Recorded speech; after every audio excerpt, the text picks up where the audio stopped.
méfier. Il faut se méfier d'une chose. On ne libère pas un homme. Un homme se libère. Personne ne va donner. Un esclavagiste ne devient pas libertin du jour au lendemain. Ce n'est pas vrai. Ce n'est pas vrai que la France peut dire allez-y, vous êtes libre. Ce n'est pas vrai. Ce n'est pas vrai que la France veut notre bien. Ce n'est pas vrai.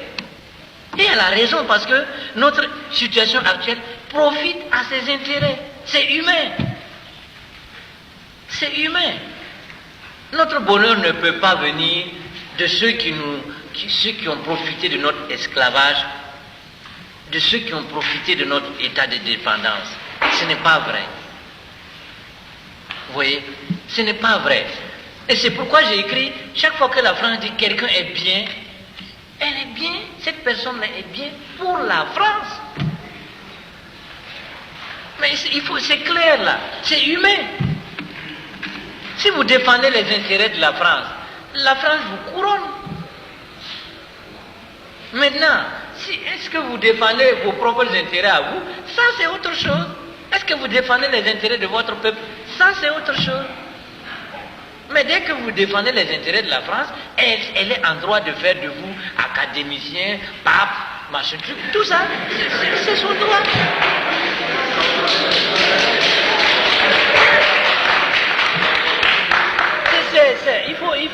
Il faut pas se leurrer, il faut être clair là.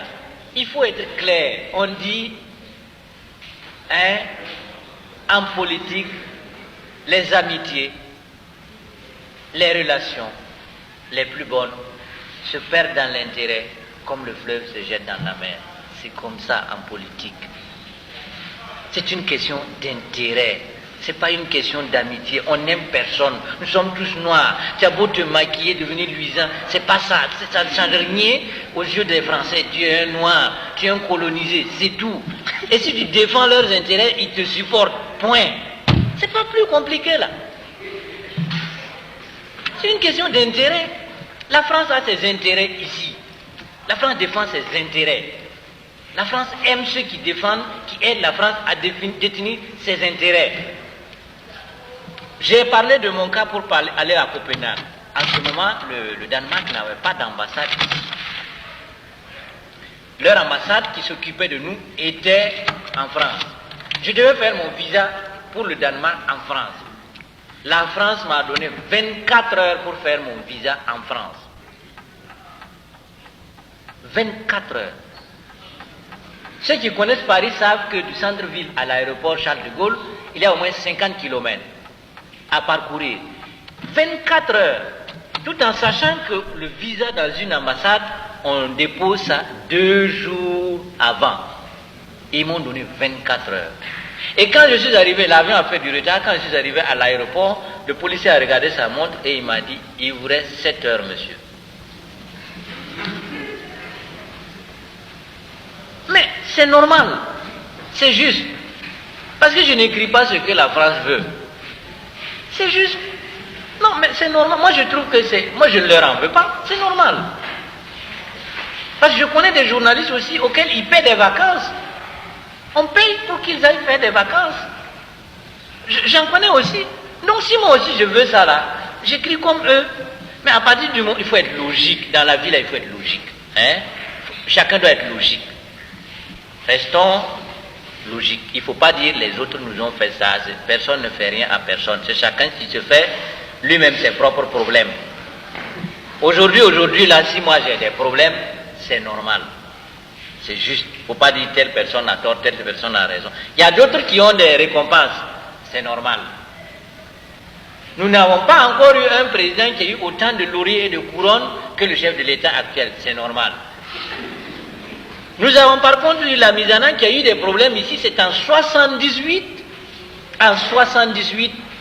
que la France a poussé Houphouët-Boigny à reconnaître le régime de la Misana. 12 ans plus tard. Ça aussi c'est normal. Et j'en parle dans mon numéro qui vient lorsque la Haute-Volta, par Bilha Zagré, a nationalisé le cinéma. La France a décrété le boycott de la Haute-Volta. On a fait 3 mois sans cinéma à Ouagadougou. Il a fallu les films des cinéastes africains. Parce qu'on voulait créer le FESPACO. Parce qu'on avait nationalisé. Et la société Secma et Comasiko, qui étaient français, perdaient leurs intérêts. La France a décrété notre boycott. Alors, aujourd'hui, elle est là pour dire la francophonie, la maçonnerie, la machin truc. C'est des histoires, c'est une question d'intérêt. Il ne faut pas perdre ça de vue. La boule, ce n'était rien qu'un théâtre. Un théâtre qui a été bien monté et vous tombez dedans. Personne ne nous donnera la liberté, personne ne nous donnera l'indépendance. Le voleur qui vous vole a raison. C'est vous qui avez tort de vous laisser voler. C'est bon.